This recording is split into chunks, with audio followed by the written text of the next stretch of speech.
선생님, 그건 너무 편협한 시각 아닙니까? 학생들에게 역사적 사실을 왜곡하는 건 정말 말도 안 되는 짓입니다. 이순신은 철저히 조선을 위해 싸운 장수입니다. 여기 베이징 한국제학교 공개 수업에서 학부모들이 항의를 하고 있습니다. 과연 이곳에선 무슨 일이 있었던 걸까요? 안녕하세요.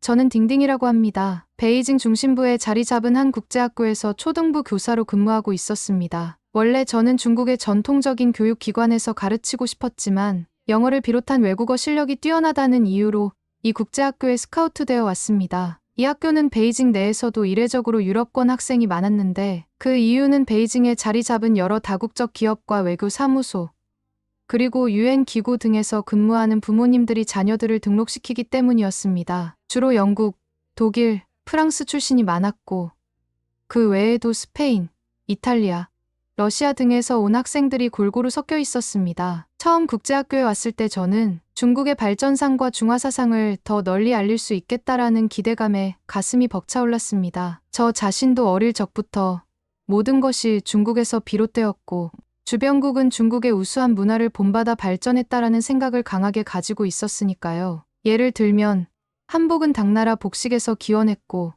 김치도 중국의 절임 문화에서 영향을 받았으며 심지어 한국의 전통무술도 중국의 무술이 전해져서 생겼다고 굳게 믿어왔습니다. 이런 제 믿음을 학생들에게 자연스럽게 알리고 싶다는 열망도 있었고요. 그런데 몇 달 전 제가 학교에서 가르치는 학생들 사이에서 한 모바일 게임이 인기를 끌기 시작했습니다. 중국의 게임사에서 만든 전략 시뮬레이션 게임이었는데 여기에는 동양의 다양한 역사적 인물들이 등장했습니다. 당연히 진시황이나 제갈량 같은 중국의 위대한 역사 인물들이 대거 출연했지만 그 중에는 이순신이라는 장수도 있었습니다. 저는 이순신이야말로 원래 중국의 영향을 크게 받아 성장한 인물이라고 여기고 있었는데 게임 내에서는 이순신 장군이 중국의 장수로 소개되는 듯했습니다. 사실 그렇게 되길 당연시했지요. 그런데 문제는 바로 한국 언론과 SNS에서 번지기 시작했습니다. 한국인들이 이순신은 한국의 위대한 장군이며 중국이 역사 왜곡을 하고 있다라며 비난했다는 소식을 접했습니다. 저는 처음엔 그저 한국인들이 또 민족주의 감정을 과잉 표출하는구나 정도로 가볍게 여겼습니다. 한국에 대해서는 예전부터 그렇게 생각해 왔으니까요. 겉으로는 우리 문화를 열심히 배우고 이어갔으면서도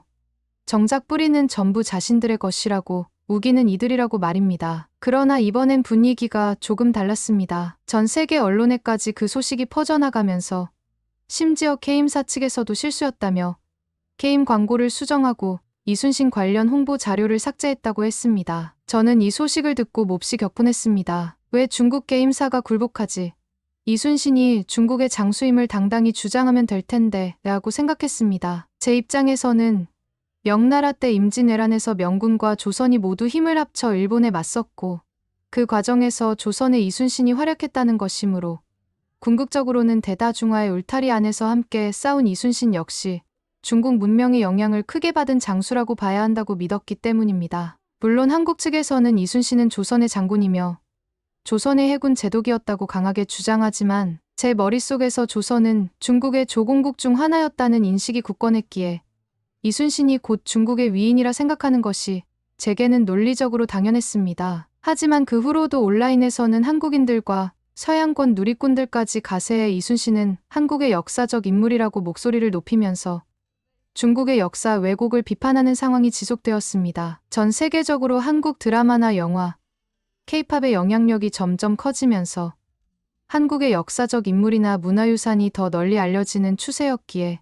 중국 입장에서는 상당히 곤란한 분위기가 되었다는 것도 느껴졌습니다. 그런데 저는 오히려 중국이 전통적으로 크고 우수한 문화를 가지고 있는데 왜 이렇게 움츠러들어야 하나 하는 자존심이 상했습니다. 마침 학교에서 공개 수업 일정이 잡혔습니다. 저는 이 공개 수업을 통해 제 교육 능력을 좀 더 과시하고 그동안 교장 선생님과 이사진들이 지켜봤던 딩딩이 정규직 전환에 적합한가를 평가받을 수 있는 절호의 기회라고 생각했습니다. 그래서 더욱 열의를 가지고 수업 준비를 했습니다. 이번 공개 수업 주제는 세계의 역사적 인물과 그 공헌이었습니다. 다양한 배경을 가진 학생들과 학부모들이 참관하는 자리이니 제가 제일 자신 있는 중국 역사를 강조할 기회이기도 했습니다. 공개 수업 당일 저는 중국의 위대한 역사 인물들을 순서대로 소개했습니다. 진시황이 만리장성을 지은 이야기, 한무제의 용맹과 영토 확장, 그리고 제갈량의 지혜와 전략. 학생들은 이미 수업 시간에 한 번씩은 다뤘던 내용이었기에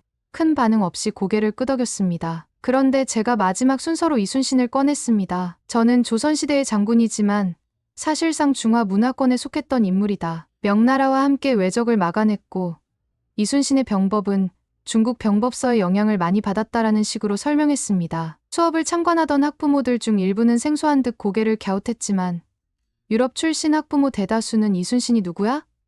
하는 표정을 지었습니다. 그때 독일에서 온 한 학생.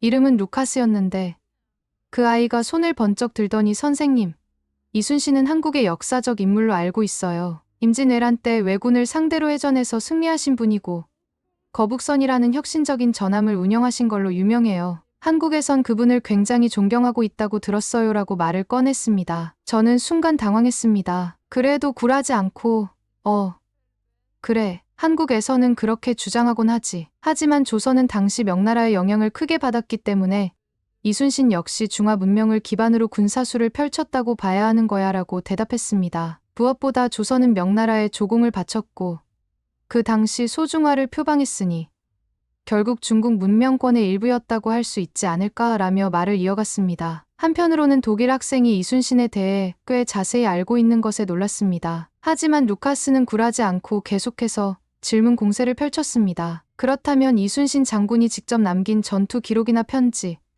혹은 난중일기라고 부르는 전쟁 일기는 전부 한글 혹은 한자 한문의 경우 중국 한자와는 또 다른 체계도 있지말로 작성되어 있는데 이를 왜 중국 문명권이라 부르시는지 궁금해요. 그리고 조선은 명나라의 속국이 아니라 동맹에 가까운 관계였다는 이야기도 들었습니다. 또 한국에서는 여러 사료를 통해 이순신이 조선 왕조의 충신이었음을 자랑스럽게 여기고 있어요. 이런 부분은 어떻게 설명하실 건가요? 라고 물었습니다. 저는 내심 긴장되기 시작했습니다. 루카스는 상당히 똑똑해 보였고 독일에서 온 그의 부모님 또한 열심히 경청하고 계셨습니다. 그들은 이미 유럽에서도 이순신 장군에 대한 다큐멘터리를 본 적이 있었고 한국 인터넷 커뮤니티를 통해 접한 자료도 있다고 말했습니다. 유럽에서도 이순신 장군은 탁월한 해군 전술가로 소개되고 있습니다. 중세나 근대의 해전사 할짠슈에서 이순신은 넬슨 제독과 함께 자주 언급될 정도로 유명합니다라고 덧붙이기도 했습니다. 저는 더욱 당혹감을 느꼈습니다. 원래 이 공개 수업에서는 큰 논란 없이 중국 역사의 위대함을 강조하고 중국이 주변국에게 문화와 기술을 전수해 주었다는 내용으로 무난히 넘어갈 계획이었습니다. 하지만 루카스와 몇몇 학부모들이 이순신이 한국의 위대한 장군이라는 점을 분명히 알고 있다는 사실은 제 예상을 완전히 빗나가게 했습니다. 그럼에도 불구하고 저는 끝까지 제 논리를 굽히지 않았습니다. 역사를 조금 더 깊이 들여다보면 조선은 명나라의 상당한 보호와 지원을 받았고 이순신의 거북선도 중국의 배 기술에서 많은 영감을 받았다고 볼 수 있습니다. 따라서 이순신은 중국 문명에서 비롯된 해전 전술을 응용한 것이라 해도 과언이 아닙니다. 라고 주장했습니다. 그러자 교실 뒤편에서 참관하던 학부모들 사이에서 웅성거리는 소리가 점점 커지기 시작했습니다. 특히 유럽계 학부모들이 아니, 이순신 장군은 한국에서 매우 유명한 인물이고 세계 해전사에서도 독보적인 존재로 꼽히는 장군이다. 한국인들만 그렇게 주장하는 게 아니라 전 세계 연구자들이 인정하는 바라며 제 주장에 의문을 제기했습니다. 심지어 한 영국 출신 학부모는 영국 왕립해군사 관련 자료를 읽어봤는데 거기에 한국의 이순신 장군이 언급된다. 그는 동양의 넬슨이라는 칭호가 붙을 만큼 존경받는 인물이라고 힘주어 말했습니다. 상황이 이쯤 되니 저도 점점 흥분했습니다. 하지만 명나라가 군사 지원을 해주지 않았더라면 조선 혼자서 왜군을 막아낼 수 있었을까요? 이순신이 아무리 뛰어나다 한들 이것은 대중화권이 함께 이루어낸 승리이며 따라서 이순신은 중국의 위인으로 봐야 마땅하다고 생각합니다. 라고 목소리를 높였습니다. 독일인 루카스가 다시 손을 들고 물었습니다. 선생님, 이순신이 중국인이라면 왜 조선 임금에게만 보고하고 충성을 다했을까요? 명나라 황제에게 충성을 맹세했다는 기록은 없다고 들었습니다. 그리고 한국에서는 이순신을 조선의 상징적 영웅으로 가르치고 있는데 만약 중국인이었다면 그런 점이 이상하지 않을까요? 루카스의 눈빛에는 순수한 호기심과 동시에 단호함도 묻어났습니다. 저는 안 그래도 점점 말문이 막히고 있었는데 마침 교실 뒤편에서 한국계 학부모처럼 보이는 분이 손을 들고 말했습니다. 이순신 장군은 확실히 조선의 장수입니다. 만약 선생님께서 이순신도 중국 문화의 영향을 어느 정도 받았다고 설명하시려는 거라면 동아시아 역사상 여러 나라가 서로 문화적 교류를 했다는 점에서 부분적으로 수긍할 수 있을지도 모르겠습니다. 하지만 그걸 곧바로 이순신은 중국의 위인이다로 단정 짓는 것은 지나치지 않나요? 라고 의견을 냈습니다. 그 순간 저는 이른바 한국인의 민족주의적 자존심이 발동된 것이라고 생각했습니다. 물론 한국계 학부모의 질문은 꽤 논리적으로 들렸지만 제 안에서는 이 사람들은 늘 자기네 역사를 과장한다는 편견이 머릿속을 가득 채우고 있었습니다. 그래서 결국 제가 더 고집스러운 태도를 보이며 목소리를 키우고 말았습니다. 여러분, 역사라는 것은 단순히 문헌이나 민족 감정으로만 판단할 수 없는 복합적인 문제입니다. 조선은 분명 명나라의 속국이었고 이순신은 중국의 풍부한 전쟁 기술과 병법을 토대로 성장했습니다. 그러니 이순신은 엄밀히 말해 중국의 문화권에 속한 인물이라고 해도 무방합니다. 제 말이 채 끝나기도 전에 이번에는 프랑스인 학부모가 일어나더니 선생님, 그렇게 말하면 자칫 모든 동아시아의 인물들이 다 중국의 위인이라고 주장할 수 있겠군요. 저는 한국 사회는 전문 지식이 없지만 상식적으로 봐도 특정 국가의 역사적 영웅을 타국이 우리 것이라고 주장하는 건 지나치다고 느껴집니다. 라고 강하게 반박했습니다. 다른 학부모들도 동의한다는 눈빛을 교환했습니다. 그 흐름 속에서 한 이탈리아 부모는 이순신 장군은 한국인들에게 굉장히 중요한 정신적 지주라고 들었습니다. 우리가 레오나르도 다빈치를 이탈리아인이 아니라 다른 나라의 위인이라고 한다면 우리도 똑같이 반발할 것입니다라고 거들었습니다. 저는 점점 궁지에 몰리는 기분이 들었습니다. 애초에 이런 토론이 벌어질 줄 모르고 단순히 중국은 대국이고 주변국은 다 배워갔다 정도의 설명이면 끝날 줄 알았는데 국제학교 학부모들은 생각보다 훨씬 깊이 있는 지식을 갖고 있었습니다. 저는 속으로 이러다가 공개 수업이 엉망이 되면 어쩌지? 정규직 전환은 물 건너가는 거 아닌가? 하는 불안감이 엄습했습니다. 하지만 이미 늦었고 제 자존심상 여기서 물러설 수도 없었습니다. 저는 다시 한번 큰 목소리로 아뇨. 제 말은 이순신이라는 인물의 뿌리를 살펴보면 중국 문화권의 영향을 크게 받았고 명나라와의 공동전선을 통해 그 위용을 떨쳤기 때문에 결코 한국만의 위인이라 부를 수 없다는 것입니다. 여러분이 한국 출신이 아니라면 보다 객관적으로 볼 수 있을 텐데 지금은 한국의 선전으로 인해 많은 이들이 착각하고 있습니다. 라고 주장했습니다. 그러자 교실 분위기는 완전히 험악해졌습니다. 영국, 독일, 프랑스, 이탈리아의 학부모들이 일제히 반박하기 시작했습니다. 선생님, 그건 너무 편협한 시각 아닙니까? 역사적 사실을 왜곡하는 건 곤란합니다. 한국의 자료만 봐도 이순신은 철저히 조선을 위해 싸운 장수입니다. 같은 비판이 마구 쏟아졌습니다. 심지어 어떤 학부모는 이건 공개 수업이 아니라 선생님의 개인적 선정 같아요. 객관적 자료 없이 왜곡된 주장을 하시니 문제입니다. 라고까지 말했습니다. 제 얼굴은 달아올랐고 저는 그저 중국이 대국이니 당연히 이런 인물도 중국인이라고 할 수 있다라는 식의 말만 반복하고 있었습니다. 그때 어느샌가 교장 선생님이 교실 뒤로 다가오더니 제 어깨를 툭툭 두드렸습니다. 딩딩 선생님, 잠시 밖에서 이야기 좀 합시다. 교장 선생님의 표정은 심각해 보였습니다. 학부모들은 교장 선생님을 향해 우리가 보기엔 이 수업이 심각한 문제가 있다라고 입을 모았고 일부는 이미 스마트폰으로 이 장면을 찍은 것 같았습니다. 완전히 SNS나 인터넷에 퍼져나가면 큰일이겠다라는 생각에 저도 순간 식은땀이 났습니다. 공개 수업은 사실상 중단되었습니다. 교장 선생님은 제 손을 잡아 끌다시피 하며 교실 밖으로 저를 데리고 나갔습니다. 복도에 나서자 교장 선생님은 한숨을 푹 쉬며 말했습니다. 딩딩 선생님, 지금 무엇을 하시는 겁니까?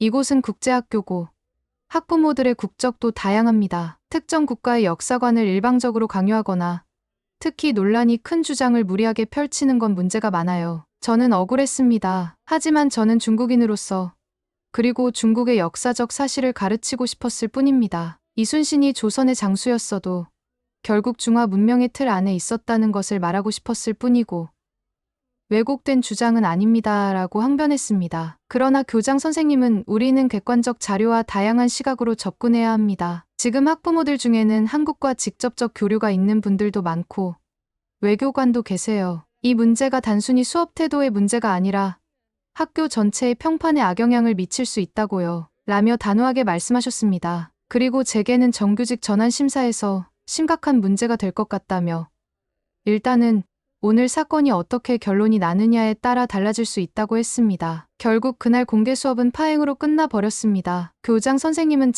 학부모님들께 진정성 있는 사과를 하십시오. 그리고 이번 주 내로 다시 한번 수업 자료를 재정리해 공정한 시각에서 동아시아 역사를 소개하는 자리로 만들어 주시길 부탁합니다. 라고 말했습니다. 저는 속으로는 왜 내가 사과해야 하지?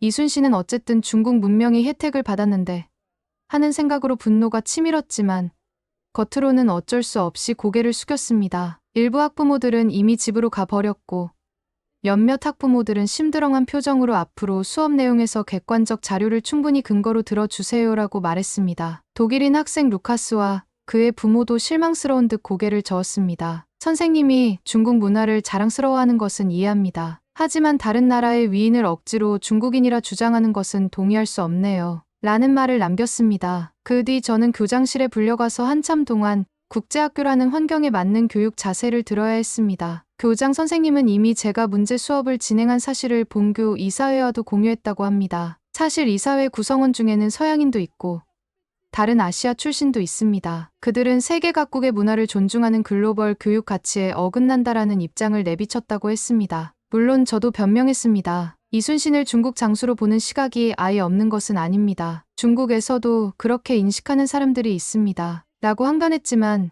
교장 선생님은 고개를 저으며 여긴 중국 내에 있지만 국제학교입니다. 더구나 이런 민감한 역사적 문제를 일방적인 관점으로 가르치는 건 큰 문제예요. 라고 단호히 대꾸했습니다. 그리고 눈빛이 조금 부드러워지더니 딩딩 선생님이 계속해서 여기서 가르치고 싶으시다면 이런 부분에 대해 더욱 열린 마음을 가져야 합니다. 라고 했습니다. 하지만 이미 벌어진 일은 돌이킬 수 없었습니다. 학부모들이 강력하게 항의했고 이사회에서도 정규직 전환은 불가라고 결정을 내렸습니다. 교장은 저를 따로 불러서 본인은 유능한 교사이긴 하지만 학교 이미지와 맞지 않는 태도를 보였다고 판단됩니다. 따라서 계약 기간이 끝나면 재연장하기 어려울 것 같습니다. 라고 통보했습니다. 저는 그 말을 듣고 제 능력을 아직 다 보여주지도 못했는데 이런 일로 무산되다니 억울합니다라고 외쳤지만 이미 결정된 사안은 뒤집히지 않았습니다. 그 후로 저는 며칠간 내내 우울했습니다. 도대체 뭐가 잘못된 거지?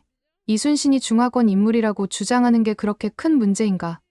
하고 혼잣말을 하기도 했습니다. 하지만 시간이 지나면서 조금씩 깨닫게 된 것은 국제학교라는 환경에서는 어느 한쪽의 민족주의적 관점만을 일방적으로 주입하기 어렵다는 사실이었습니다. 게다가 이순신에 대해 전 세계적으로 많은 연구가 있었고 이미 학부모들도 어느 정도 정보력을 갖추고 있었기에 제 말이 쉽게 통하지 않았던 거죠. 게다가 한국의 역사와 문화는 요즘 전 세계적으로 관심이 높아지고 있는데 그 영향으로 한국의 대표적 영웅인 이순신이 더 널리 알려지고 있다는 것도 뒤늦게 알게 되었습니다. 예전 같았으면 한국의 이순신을 중국의 장수로 묶어버리는 주장이 내부에서만 통했을지 모르지만 지금은 인터넷으로 쉽게 정보를 찾아볼 수 있으니 제 방식은 통하지 않았던 것입니다. 결국 공개 수업 사건 이후 저는 어쩔 수 없이 남은 계약 기간을 채우고 국제학교를 떠나야 했습니다. 정규직 전환은 물거품이 되어버렸고 제 자존심도 큰 상처를 받았습니다. 한국인들과 그들을 지지하는 여러 서양 학부모들의 반발로 인해 제가 그토록 확고히 믿었던 이순신은 중국의 위인이라는 신념이 국제사회에서는 별 설득력을 얻지 못한다는 사실을 뼈저리게 깨달았습니다. 계약 기간 마지막 날, 저는 교장실에 들러 인사를 드렸습니다. 교장 선생님, 그동안 많이 죄송했습니다. 제 나름대로 중국 역사와 문화의 우수성을 알리고 싶었는데 너무 치우친 시각만 고집했던 것 같습니다. 교장은 저를 차분히 바라보며 말했습니다. 딩딩 선생님은 교육자로서 열정이 많아요. 그건 좋은 점입니다. 하지만 국제학교에서는 다양한 문화와 역사를 인정하고 서로 존중해야 합니다. 이번 일을 계기로 더욱 폭넓게 공부해보세요. 그리고 어디서든 좋은 교사가 되시길 바랍니다. 저는 씁쓸한 표정으로 고개를 끄덕였습니다. 그리고 학교 문을 나서며 뒤돌아보았습니다. 아이들이 교정에서 뛰노는 모습이 눈에 들어왔습니다. 독일인 루카스도 한국 친구와 함께 헤드셋을 끼고 뭔가 게임 이야기를 나누며 웃고 있었습니다. 아마도 그 게임에는 여전히 중국의 장수 이순신이 등장하겠지만 한국과 서양 학부모들의 집단 반발로 인해 게임사 측에서 공식적으로 사과하고 수정했기 때문에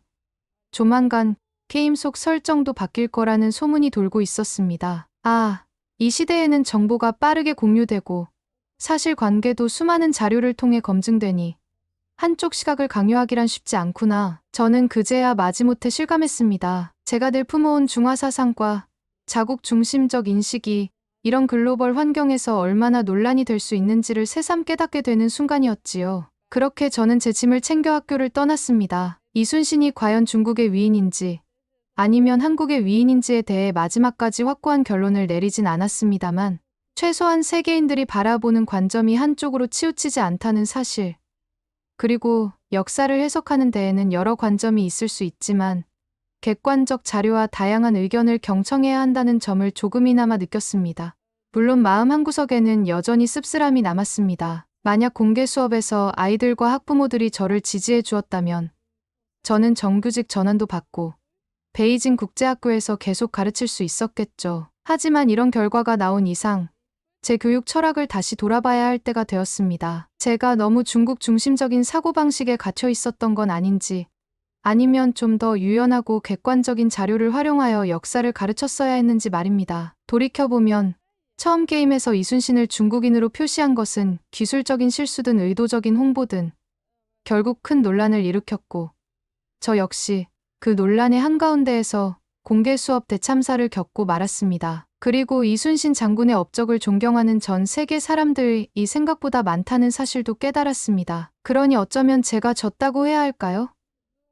아니면 역사를 보는 관점을 좀 더 넓게 가져야 했다고 인정해야 할까요? 어찌 되었든 이 일 이후로 저는 다시 취직할 학교를 찾아봐야 합니다. 친구들이 중국 내부 학교에서 역사 교사로 일하면 문제없지 않겠느냐라고 조언하기도 했지만 국제학교에서 받았던 월급과 복지 혜택이 워낙 좋아서 쉽게 미련을 버리기가 힘듭니다. 앞으로 제가 국제학교에서 일하게 된다면 이번에 배운 교훈을 잊지 않고 다른 문화와 역사를 존중하는 방법을 더 연구해봐야 할 것 같습니다. 그래도 이번 사건으로 인해 한 가지는 분명해졌습니다. 이순신이라는 인물에 대해 중국의 위인이다라고 주장하는 것은 적어도 국제사회에서는 더 이상 통하지 않는다는 점이죠. 제가 아무리 목소리를 높여도 이미 많은 나라가 한국의 역사와 문화를 꽤 잘 알고 있었습니다. K-팝부터 시작된 한류가 이제는 한국의 역사 인물에 대한 존경까지 전 세계적으로 퍼져나간 형국이니까요. 결국 공개 수업을 망친 그날,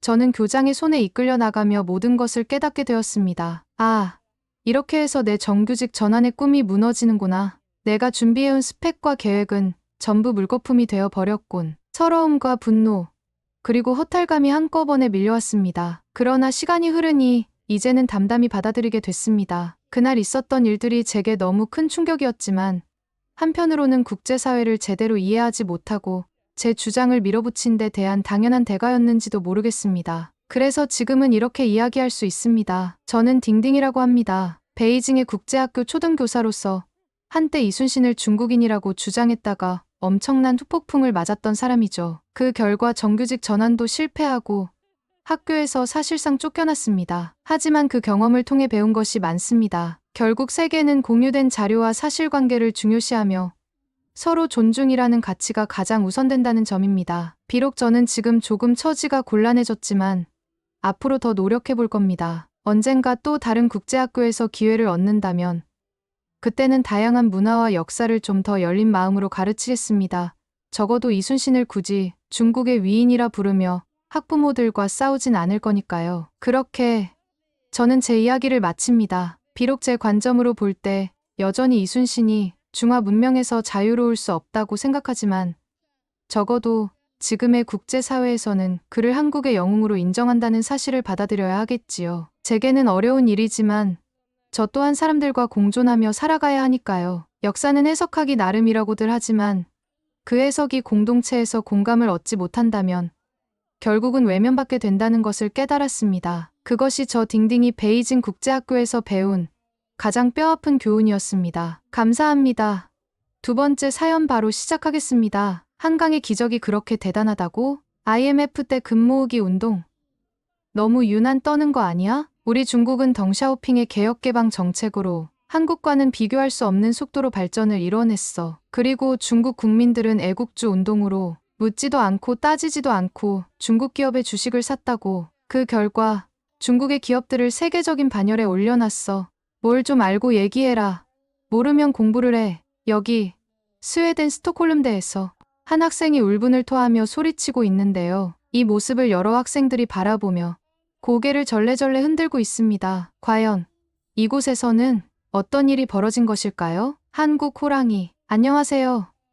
저는 스웨덴 스톡홀름 대학에서 한국어를 전공하는 클라라예요. 현재 21살이고 부모님은 스웨덴에서 장애아이들을 돌보는 복지사로 일하고 계세요. 부모님은 20년째 같은 사회복지센터에서 장애인들을 교육하고 있습니다. 부모님은 이곳에 있는 장애인들이 나중에 사회로 나가서도 고립되지 않고 더 나아가선 일자리도 얻을 수 있게 도와주는 일을 하셨어요. 저는 이런 일을 20년째 하고 계신 부모님이 굉장히 존경스러웠어요. 어릴 적부터 전 학교가 끝나면 항상 부모님이 일하는 센터로 향했어요. 그러다 보니 자연스럽게 그곳의 아이들과도 친해졌고 장애를 가진 친구들과도 따뜻한 교감을 나누며 자랐어요. 그런 경험은 저에게 큰 영향을 주었어요. 남들보다 배려심이 많고 상대방을 이해하는 마음이 누구보다 넓었습니다. 그렇게 저는 학창시절 내내 부모님이 일하시는 센터에서 책을 읽고 숙제를 하며 시간을 보냈고 그곳의 아이들에게 글을 가르치거나 공부를 도와주기도 했어요. 그러던 어느 날 우연히 자폐를 가진 또래 친구 엘린을 만났는데 엘린은 글자와 언어에 대한 관심이 정말 남달랐어요.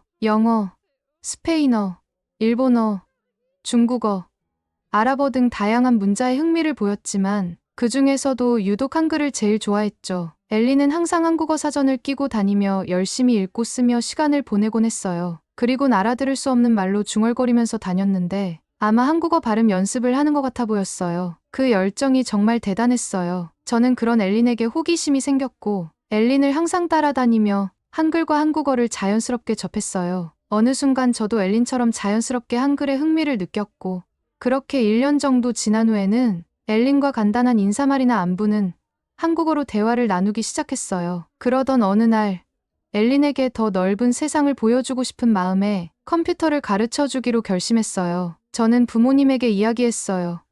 엘린한테 컴퓨터를 알려주고 싶으니 노트북을 사달라고 했지요. 부모님은 저와 엘린이 한글을 좋아하고 한국어 공부하는 걸 아셨기에 특별히 한글 자판이 있는 한국산 노트북을 주문해 주셨고 저희에게 깜짝 선물을 해주셨지요. 저와 엘린은 복지센터 로비에서 선물을 받고 기뻐서 소리를 질렀어요. 그렇게 저와 엘린은 떨리는 손으로 포장지를 뜯고 노트북을 열어봤어요. 그런데 컴퓨터를 켜자마자 깜짝 놀랐어요. 키보드에 한글 자판이 너무나 깔끔하게 배열되어 있는 거예요. 저와 엘린은 한눈에 알아봤어요. 한글 자판이 얼마나 직관적이고 체계적으로 설계되어 있는지 알 수 있었어요. 나중에 알게 된 사실인데 한글 키보드는 세계적으로도 그 우수성이 인정받고 있고 자음과 모음을 조합해 음절을 만드는 구조는 한 번의 타이핑으로 여러 소리를 표현할 수 있게 해줍니다. 한글 자판은 유니코드에서도 효율적으로 작동하도록 설계되어 다른 언어 자판과 달리 최소한의 타수로 많은 문자를 빠르게 입력할 수 있어요. 전 세계 언어학자들 사이에서도 한글의 독창성과 자판의 효율성에 대해 많은 찬사가 이어져 왔고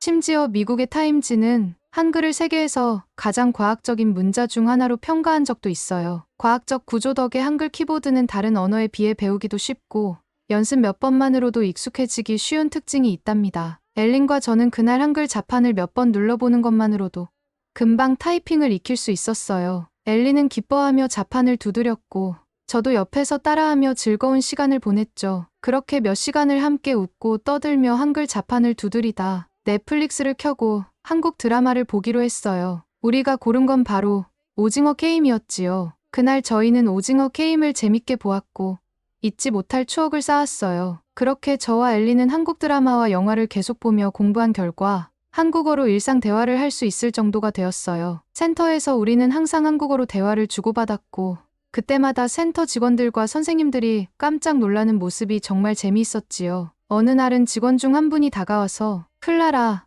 너희 둘이 한국어로 대화하는 거야? 라고 물으셨어요. 그분은 저와 엘린이 언어를 뛰어넘어 이렇게 친밀하게 소통하는 모습을 보고 정말 신기해하셨어요. 직원들 사이에서는 엘린의 열정과 저희 도움 덕에 새로운 언어를 습득하는 과정이 참 특별하다는 이야기도 나왔죠. 그 순간 저는 엘린과의 소중한 우정이 얼마나 큰 의미를 지니는지 새삼 느꼈어요. 엘린이 한글을 통해 세상에 더 많은 호기심을 가지는 모습을 보며 저도 덩달아 한글에 푹 빠져들었고 결국 한국어를 전공으로 선택하게 되었답니다. 지금은 스톡홀름 대학에서 한국어를 전공하며 즐거운 대학 생활을 하고 있습니다. 그렇게 스톡홀름 대학 한국어과에 입학한 지 1년쯤 되었을 때 정말 놀라운 사건이 터졌어요. 소문으로만 돌던 이야기가 현실이 된 거예요. 중국어 학과가 정원 미달로 폐지된다는 뉴스가 전해진 거지요. 이 사건은 학교 안팎에서 큰 화제가 되었고 학생들 사이에서는 웅성거리는 소리가 끊이질 않았어요. 심지어 지역 신문지에도 스톡홀름 대학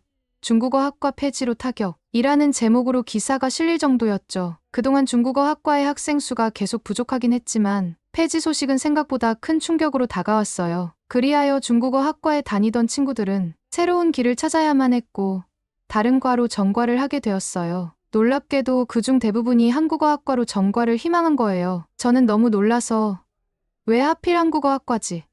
하고 궁금해졌죠. 친구들에게 물어보니 한국어와 한국 문화가 요즘 전 세계적으로 인기를 끌고 있어서 한국어과가 매력적으로 보였다고 하더군요. 특히 한국 드라마, 음악, 음식 등 다양한 한국 문화를 배우고 경험할 수 있는 기회가 흔치 않다 보니 한국어 학과에 대한 관심이 급격히 커진 거죠. 그러던 중 학교에 또 다른 충격적인 소식이 전해졌어요. 바로 한국어과 신입생 지원율이 무려 150%나 증가했다는 거였어요. 이는 한국어과 설립 이래 역대 최고치로 스웨덴 학생들 사이에서 한국어와 한국 문화가 얼마나 폭발적인 인기를 얻고 있는지 실감할 수 있는 순간이었죠. 한국어과의 인기는 학교에서도 큰 화제였고 하루가 멀다 하고 한국어학과에 대한 새로운 소식들이 쏟아져 나오기 시작했어요. 이렇게 한국어과가 인기를 끌자 학교 측에서도 한국어 전용 강의실 증설과 한국어 교수 추가 채용 계획을 발표했어요. 새로 전과한 학생들과 늘어나는 신입생 수를 수용하기 위해 강의실을 더 준비해야 했고 이를 위해 한국어를 전문적으로 가르칠 교수님을 더 초빙하기로 한 거예요. 이 소식을 들은 학생들 사이에서는 이제 우리 학과가 대학에서 가장 주목받는 학과가 된 게 아닐까? 우리 학교 모든 학생들이 한국어 학과를 부러워해라며 즐거운 농담이 오가기도 했어요. 요즘 저희 스톡홀름 한국어과는 그야말로 뜨거운 화제의 중심이 되었답니다. 그 후 한국어과 강의실에는 새로운 얼굴들이 하나둘씩 늘기 시작했어요. 대부분 중국어 학과에서 넘어온 학생들이었고 처음엔 조금 어색해 보였지만 금세 한국어에 빠져들었어요. 한 번은 한국어 강의가 끝난 후 전과한 친구들끼리 모여 이야기하는 걸 들었는데 이 친구들이 배꼽을 잡고 웃으며 말하는 겁니다. 와, 한국어 뭐야? 진짜 충격적이야. 이렇게 쉽고 재미있는 언어가 있다고? 중국어가 폐지는 정말 신의 한 수다. 앞으로 중국어는 절대 못 배우겠다. 중국어가 얼마나 재미없고 따분한지 이제 알겠어.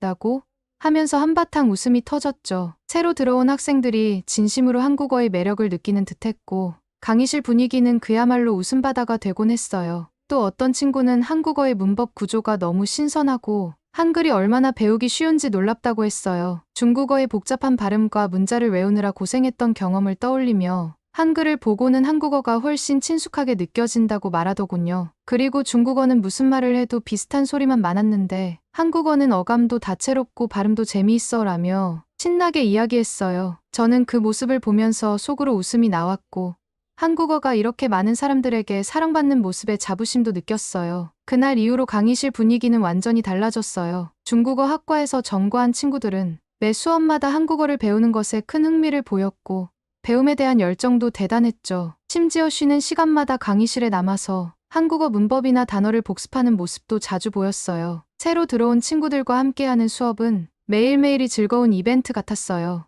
모두가 함께 한국어로 대화하고 드라마 대사를 따라해보거나 한국 음식을 먹어본 경험을 이야기하는 등의 활동이 정말 많아졌거든요. 이제는 한국어 학과가 정원을 초과할 정도로 인기가 높아졌고 수강 신청 경쟁도 매우 치열해졌다고 해요. 이 모든 변화가 중국어 학과 폐지라는 사건에서 시작되었다니 삶은 정말 예측할 수 없다는 생각이 들었어요. 더 많은 사람들과 한국어를 배우며 즐겁게 교류할 수 있다는 것에 감사하고 있어요. 그러던 어느 날 정말 큰 사건이 일어나게 되었어요. 이번에 일어난 사건은 학교 전체가 발칵 뒤집힐 만한 일이었어요. 바로 우리 학교에서 가장 인기 있는 교양 과목 중 하나인 국제사회학 수업에서 시작되었죠. 이 수업은 소피아 교수님이 담당하고 계신데 워낙 재미있고 유익한 수업이라 학기마다 모든 과 학생들이 몰리며 수강 신청을 하기 위해 무척 치열했고 정말이지 듣고 싶어도 쉽지 않았어요. 소피아 교수님은 다양한 국가와 사회 현상을 다루며 학생들에게 새로운 시각을 열어주는 것으로 유명하세요. 그날도 수업 분위기는 여느 때처럼 열기로 가득 차 있었어요. 그런데 교수님께서 수업 시간에 특별히 한국 다큐멘터리를 보여주겠다고 하시며 이야기하셨지요.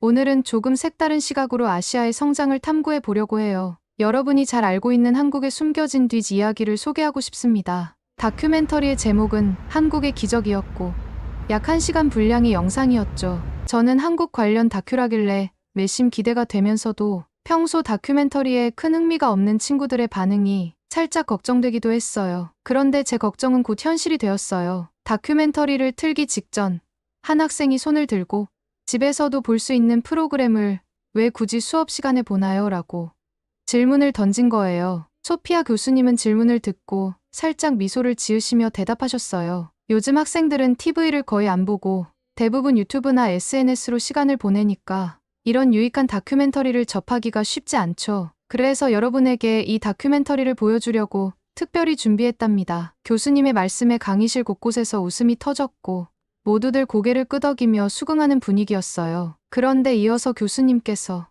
한국의 다큐멘터리에 대한 흥미로운 사실을 알려주셨을 때 강의실은 조용해지고 학생들의 표정이 변하기 시작했어요. 이 다큐멘터리는 단순히 한국을 소개하는 프로그램이 아니에요. 한국의 기적은 스웨덴 공영방송사인 SVT에서 제작한 건데 스웨덴 방송 역사상 순간 최고 시청률을 기록한 엄청난 작품이에요. 방송 당시 스웨덴 국민들의 열광적인 반응 덕에 엄청난 시청률을 기록했고 시청자 요청으로 인해 무려 3부작으로 다시 제작되었어요. 순간 강의실은 조용해졌고 모든 학생이 놀란 표정을 지었어요. 방송 역사상 최고 시청률이라니 과연 어떤 내용이길래 그렇게 많은 사람들이 열광했을까 하는 궁금증이 저절로 들었죠. 그렇게 소피아 교수님은 영상을 틀었습니다. 이 영상은 대한민국의 역사, 전쟁과 가난에서 시작해 끊임없는 도전과 변화로 세계 무대에서 놀라운 성장을 이루는 여정을 보여주고 있었어요. 전쟁의 폐허 속에서 시작해 세계가 주목하는 선진국으로 자리 잡기까지의 과정은 그 자체로 기적과도 같았지요. 1950년 6월 25일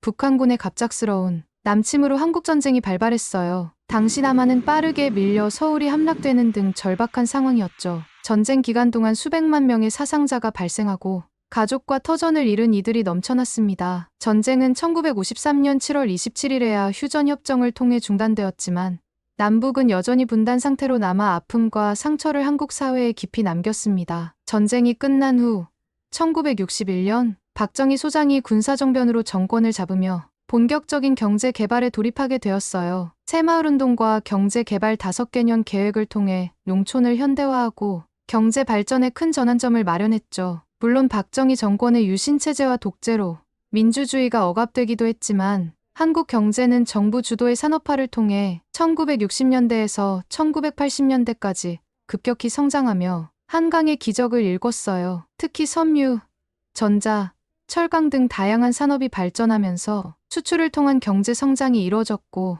한국은 점차 선진국 반열에 오르게 되었습니다. 1988년에는 서울에서 서울 88올림픽이 개최되면서 대한민국은 세계 무대에서 경제 발전뿐 아니라 문화와 스포츠에서도 두각을 나타내기 시작했어요. 올림픽을 통해 서울은 현대화되었고 대한민국은 글로벌 사회에 더욱 널리 알려졌습니다. 이 성공은 경제와 국제적 위상에 큰 힘을 실어주었죠. 하지만 한국의 역사는 그리 순탄하지 않았어요. 1997년에는 아시아 금융위기로 인해 큰 경제 위기가 찾아왔습니다. 많은 기업이 문을 닫고 실업자가 급증하는 등 국민들에게도 고통이 컸어요. 하지만 이때 국민들이 보여준 의식과 연대는 그 자체로 역사적인 장면을 남겼습니다. 금모으기 운동으로 외화를 모아 경제 회복을 돕고 구조조정이란 큰 시련을 겪어내고 다시 일어서는 모습은 한국인의 강한 국민성을 보여주었습니다. 외신들은 이때부터 한국의 국민 단결력과 의식을 극찬하기 시작했습니다. 2002년 한국과 일본이 공동으로 개최한 FIFA 월드컵은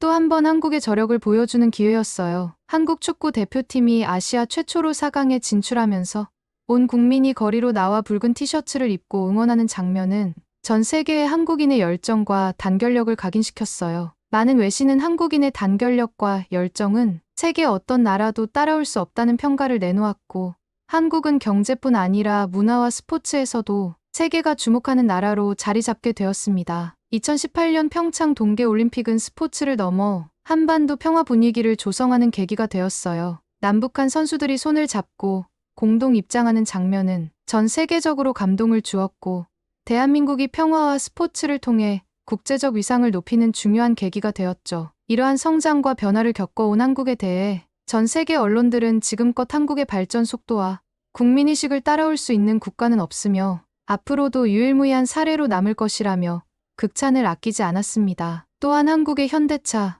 삼성, LG, SK 같은 글로벌 대기업들은 전 세계 시장에서 한국의 위상을 높이며 경제 성장의 견인차 역할을 하고 있습니다. 이들 기업들은 한국 경제를 뒷받침하며 전 세계에서 혁신과 기술 발전을 이끄는 주역들이지요. 현대차는 자동차 산업에서, 삼성과 LG는 전자와 반도체 분야에서, SK는 에너지와 화학 산업에서 세계적 경쟁력을 자랑하고 있습니다. 이렇듯 한국은 견고한 대기업들의 활약과 기술력 덕분에 앞으로도 승승장구할 것이라는 전망이 지배적입니다. 이제 한국은 과거 전쟁의 상처를 딛고 경제 성장과 민주화를 이뤄내며 국제사회에서 중요한 위치를 차지하게 되었어요. 전 세계가 주목하는 선진국으로서의 자리까지 올 수 있었던 것은 국민의 단합된 의지와 노력 덕분이죠. 대한민국은 앞으로도 다양한 분야에서 새로운 역사를 써가며 더욱 빛나는 미래를 만들어갈 것입니다. 1분 같았던 1시간의 영상이 끝나고 강의실은 고요해졌어요. 학생들은 방금 본 한국의 다큐멘터리에서 느낀 감정들에 사로잡혀 할 말을 잃은 듯했다. 전쟁의 폐허에서 시작해 고난과 역경 속에서 끊임없이 성장한 한국의 역사는 충격적이면서도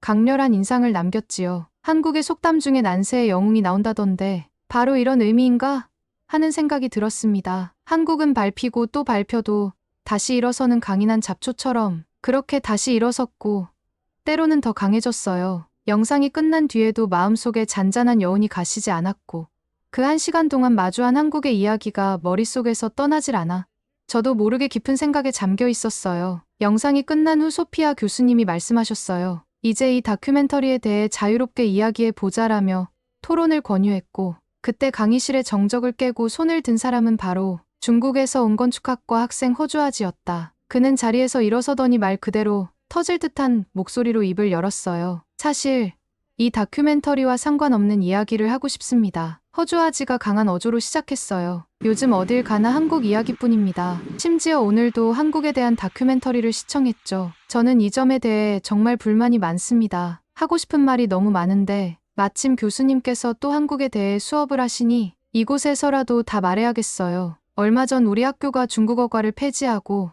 한국어과에 학생들이 몰려들었다는 것은 도저히 이해할 수 없는 일입니다. 제 생각엔 중국어과가 정원미달이 아니라 실제론 한국어과 폐지를 막기 위해 교내 분위기를 몰아가고 있는 거 아닌가요? 한국어가 정말 이렇게 인기가 많다고요? 솔직히 저는 한국어과에 대한 임기는 학교 측에서 한국어과가 정원미달이 되니 그걸 막기 위해 입학률을 조작한 거라고 봅니다. 그리고 만약 중국어과가 미달이라고 했다면 그 근거 자료를 보고 싶군요. 그의 목소리는 거침이 없었고 강의실의 긴장감은 점차 고조되었어요. 허주아지는 이어 다큐멘터리에 대한 비판을 이어갔어요. 게다가 비싼 학비를 내고 다니는데 수업 시간에 집에서 볼 수 있는 다큐멘터리를 시청하는 것이 말이 됩니까? 이런 영상은 따로 보라고 안내하는 게 맞다고 생각합니다. 솔직히 시간 낭비입니다. 허주아지의 목소리는 냉소적이었고 학생들은 불편해하는 기색이 역력했지요. 그리고 솔직히 말해서 중국에는 한국 기업들보다 훨씬 크고 영향력 있는 기업들이 많습니다. 삼성이나 현대가 대단하다고들 하지만 알리바바,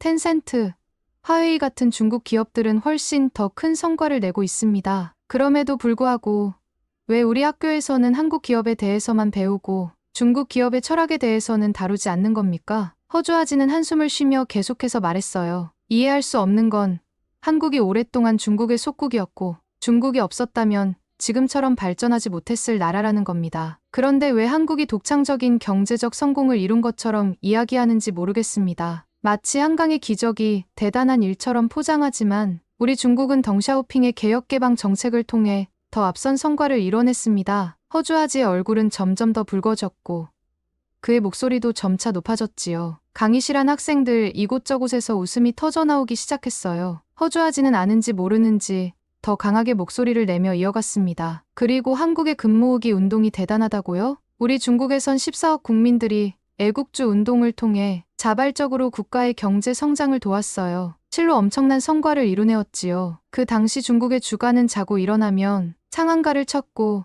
연일 고공행진을 했습니다. 우리 중국 국민들은 애국심으로 중국 기업에 묻지도 않고 따지지도 않고 투자를 했어요. 한국의 금모으기 운동이 특별한 것처럼 여겨지지만 중국의 규모는 한국보다 훨씬 앞섰습니다. 진정한 애국이란 바로 이런 것이죠. 학생들은 그의 발언에 혼란스러워하며 웃음을 참느라 식은땀을 흘리는 학생들도 속출했어요. 평창 동계올림픽을 성공적으로 개최했다고들 하죠. 하지만 솔직히 그 규모가 과연 그렇게 대단했을까요? 한국올림픽위원회에서 외국 선수들을 압박하며 SNS로 최고의 올림픽이라며 거짓 홍보를 하라고 시킨 기 과연 정당한 올림픽 정신이었을까요? 우리 중국은 2022년에 베이징 동계올림픽을 개최했고 그 규모와 성과에서 평창을 훨씬 압도했습니다. 우리 중국은 인프라, 시설, 방역 등 모든 면에서 뛰어난 수준을 보여줬고 이는 국제사회에서도 높게 평가받았습니다. 이와 비교해서 한국이 과연 그 정도의 역량을 가지고 있는지 묻고 싶습니다. 허주아지의 말이 끝나자마자 강의실은 웃음바다로 변했습니다. 어리석기 짝이 없는 그의 발언에 학생들은 서로 눈치를 보더니 결국 참지 못하고 피식거리기 시작했죠. 맨 앞줄에 앉은 한 학생이 더 이상 참을 수 없다는 듯 자리에서 웃음을 터뜨리며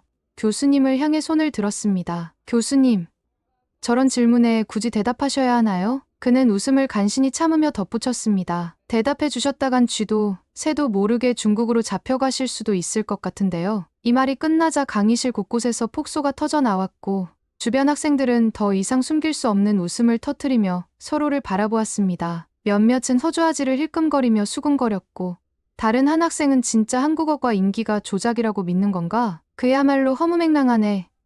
애국주 운동하다 집안 말아먹는 중국인이 한둘이야? 그리고 언제적 덩샤오핑이야라며 비꼬았죠. 그러나 허주아지는 여전히 자신의 말이 옳다고 믿는 듯 당황한 기색도 없이 고개를 들고 어리둥절한 표정으로 강의실을 둘러보았습니다. 그의 얼굴은 빨개져 있었지만 굴하지 않고 무언가를 더 말하려는 듯 입을 열려 했습니다. 그러자 뒷줄에 앉아있던 또 다른 학생이 외쳤습니다. 허주아지, 그만해요. 중국도 좋지만 우리 수업 시간은 개그를 가르치는 수업이 아니거든요. 강의실은 마치 코미디 쇼를 방불케 하며 학생들의 폭소로 가득 찼고 교수님조차 웃음을 참지 못하며 허주아지를 바라봤습니다. 허주아지는 학생들이 웃음바다가 된 강의실을 둘러보며 자신이 비웃음거리가 되었다는 사실을 그제야 알아차렸습니다. 얼굴이 붉어지고 분노가 치밀어 오른 허주아지는 참지 못하고 자리에서 벌떡 일어났습니다. 이게 다 무슨 짓입니까? 이딴 질 떨어지는 수업이나 하고.